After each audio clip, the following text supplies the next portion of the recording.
para makuha ang kaalaman sa FI Motors. Guys, so meron tayo ditong click 160. So ang problema, walang power. So ito yung kanyang remote. Ayan, umiilaw naman pero walang response. Wala ding response yung button. Wala din ditong response. Okay, so good naman yung kanyang battery. So ito yung kanyang keyless. Halos parang okay naman. So kinalas-kalas na siya. So ano kaya yung mga step na gagawin natin kapag mga ganitong troubleshoot ang gagawin natin? Ano yung una nating i-check or ano yung kailangan din tools para makita natin yung problema ng motor?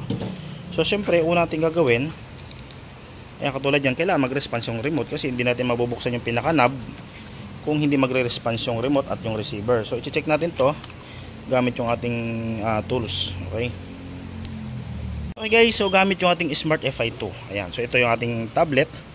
Okay, so exit muna tayo.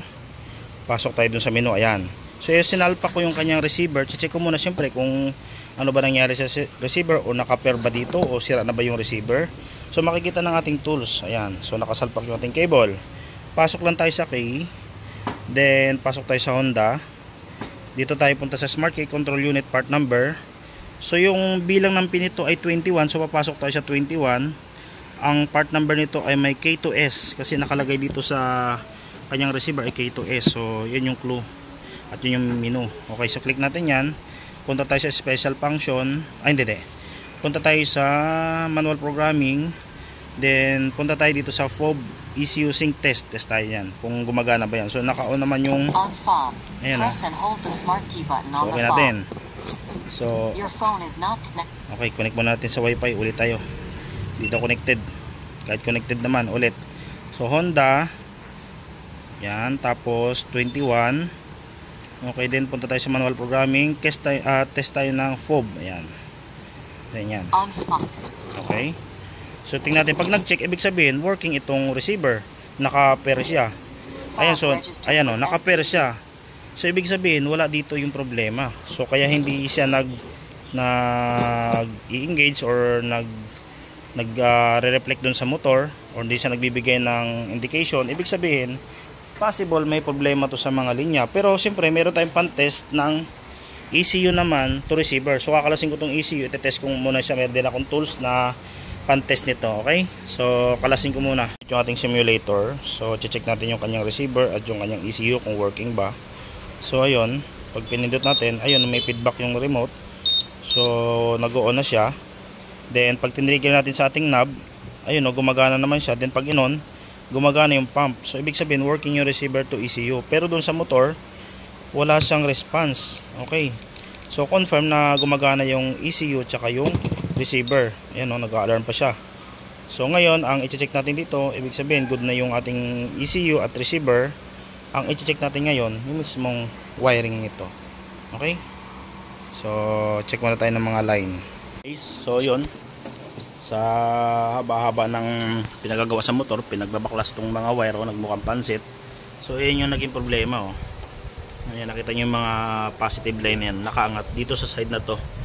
Ayan, basa siya ng tubig. So paghatak ko ng wire yan, nagkanda putol. So ito yung linya na yun.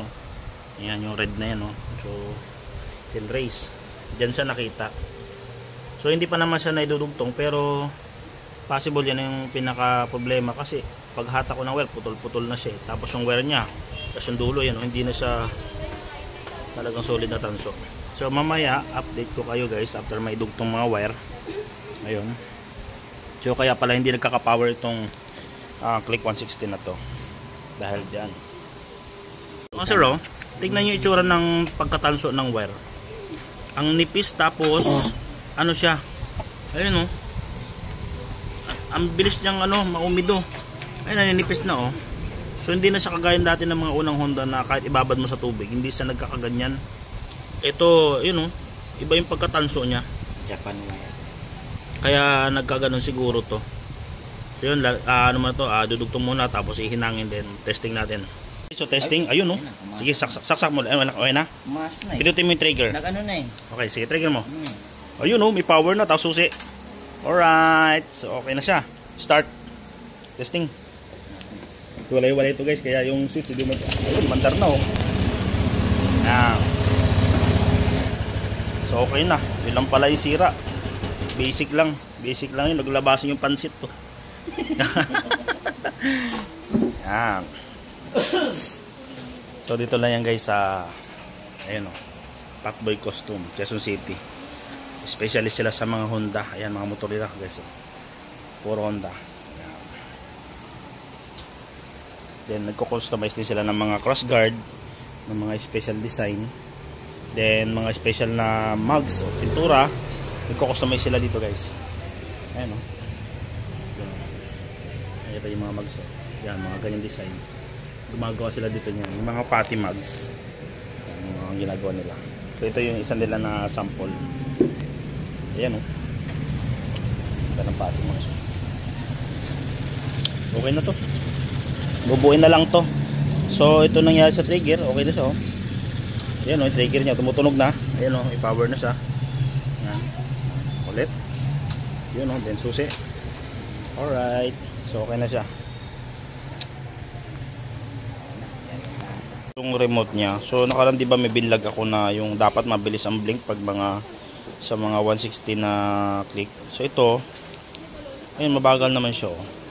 Ibig sabihin yung mabagal na to tsaka mabilis. Hindi lang pala siya pwedeng kumbaga hindi lang siya ADB. So pang 160 din pala siya. Ayun oh. Okay. Ayun, may feedback na siya oh. Ayan oh. Alright.